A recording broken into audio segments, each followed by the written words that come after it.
இது ஃபுல்லாகவே வந்து டெசர்ட்டாக தான் இருக்கும். ஆமாம், இது நார்த் ஆஃப்ரிக்கா. ஓகேவா, அங்கே பாருங்க. அதாவது நம்ம பிளைன் ரீஜியனில் என்ன சொல்கிறோம், இங்கே திருச்சி, மதுரை, சேலம், திருநெல்வேலி இப்படி சொல்கிறோம் இல்லையா? இதே மாதிரி மவுண்டெயின் இருக்குது அப்படின்னா அந்த மவுண்டெயினை ஒவ்வொரு பேரில் சொல்லுவாங்க. அந்தந்த ஊருக்கு அந்தந்த ஊர் பேர் சொல்லுவாங்க. இப்போ டெசர்ட் இருக்கு இல்லையா, டெசர்ட்டை கூட வந்து நம்ம ஒரே வரியில் தார் டெசர்ட்னு சொல்லிடுறோம். ஆனால் இந்த தார் டெசர்ட்டுக்குள்ள உள்ள போனோம்னா ஒவ்வொரு இடத்துக்கும் ஒவ்வொரு பேர் வச்சிருப்பாங்க. இமேஜின் பண்ண முடியுதா? நம்ம பெருசாக படிக்கும்போது தார் டெசர்ட்னு சொல்கிறோம். அதே மாதிரி தான் அங்கே சஹாரான்னு சொல்லி மொத்தமாக சொல்லிடுறோம். ஆனால் அந்த சஹாராக்குள்ள குட்டி குட்டியாக டெசர்ட்லாம் வந்து வச்சிருப்பாங்க. எப்படின்னா ஃபார் எக்ஸாம்பிள் இது பேர் நியூபியன் டெசர்ட். நியூபியன் டெசர்ட் அப்படின்னு சொல்லி இருக்கும். That is located. நீங்கள் எப்போ படிக்கும் போதும் ஒரு லேண்ட் ஃபார்ம் இருக்குன்னா அந்த லேண்ட் ஃபார்ம் வந்து எந்த பகுதியில் இருக்கு, north eastern part of Africa அப்படின்னு சொல்லி பழகணும் படிக்கும் போதே.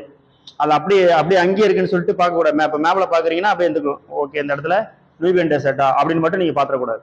இது நார்த் ஈஸ்டர்ன் சைடில் இருக்கிறது அப்படின்ற மாதிரி நீங்கள் படிச்சுக்கணும். இமேஜின் பண்ண முடியுதா?